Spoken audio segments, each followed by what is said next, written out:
Joining us now from West Bloomfield Parks is their Marketing and Communications Manager, Meagan Tehako. Meagan, congratulations, and happy to have you with us.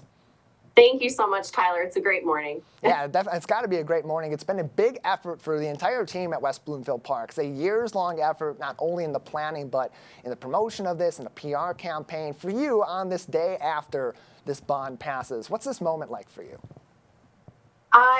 It's really rewarding. I mean, we've been working on this since probably 2019.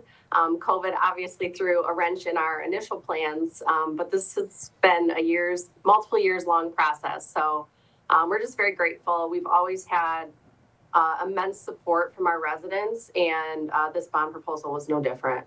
So now that this has passed, we've heard a lot about what the plans are, sort of the timeline of when we can expect the Recreation Activity Center expansion to be complete and some of these other parks improvements. But where does this process go from here now that it has passed and the work gets started? Yeah, so I mean, we've been doing a ton of work leading up to this point, but our next steps are going to be to start working with architecture firms, doing interviews, seeing who might be a good fit for this community. We'll start putting together our bid specs for the Connect Community Center, finalizing our timeline for all of these capital improvements. And then we'll certainly be working with our partners over at the township and the bonding company to figure out a process for managing the funds, how that's all gonna look internally. So a lot of internal things need to be figured out, but we're hitting the ground running. In the meantime, Meagan, if people want to know more about this process, they want to still keep up to date with it as it moves forward, how can they get more information on the bond? Absolutely. So we are absolutely committed to keeping our residents informed every step of the way. So our bond proposal page on our website is just going to transition to a bond update page. So the latest and greatest will be available on our website, wbparks.org/bond, and we'll continue to keep that page updated as things progress. So I asked this of Vincent Kirkwood earlier on about the bond issue from the Parks and Recreation Commission side as those votes came in last night, as it was quite from the start pretty emphatically a yes from the people of West Bloomfield Township. What was that like internally with the day-to-day team at West Bloomfield Parks, who's really been doing the groundwork in making things happen in the Connect Senior Center, at our parks every day, and to make this what it is, such an emphatic support from our community? Yeah, I mean, the support had been really positive leading up to yesterday's vote, but you never really know, right, how it's going to turn out. So we kept refreshing the results page and keeping a close eye on it. We stayed up late to make sure things were, still going the way that we hoped they were going. So it was just, I think everyone kind of breathed a sigh of relief just because so much work has been put into getting us to this point.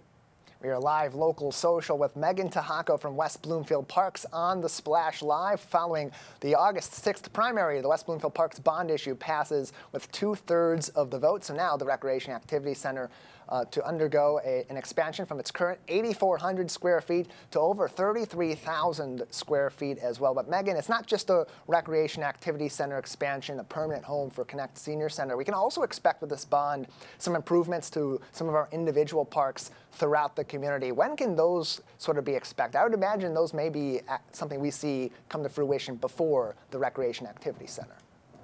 Yeah, I mean, certainly the build for the new Connect Community Center is going to take a couple years, but we will get started on our capital improvements starting next year. So top on the list there would be a playground at Pine Lake Park, which is our newest park that we have a lease agreement with Bloomfield Hills School District on. So we really are looking to make some upgrades in that park.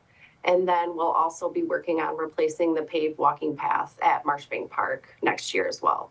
Yeah, good news for your friends over at Bloomfield Hills Schools. Their bond proposal also passing their operating millage last night with 6,984 votes out of just over 10,000. So a lot of community support for many of our community organizations. Meagan, anything else that we should know about this project at this moment, or what we should expect in the coming weeks and months in terms of progress and information?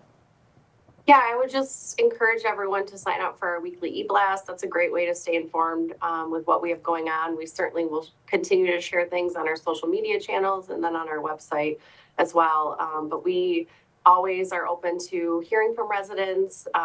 If you have any questions or concerns, please reach out to us because we're still finalizing all of our plans. The images that we released are just concept drawings. So, we will be finalizing all of those plans in the coming weeks and months. So please continue to share your feedback with us and reach out if you have any questions. More information is available on the West Bloomfield Parks website on wbparks.org/bond. And you can keep up to date on everything happening in the parks with the bond issue, with the capital improvements, and of course with fun events and initiatives all year round. Facebook.com/WBParks. Meagan, thank you so much for your time. Thanks, Tyler.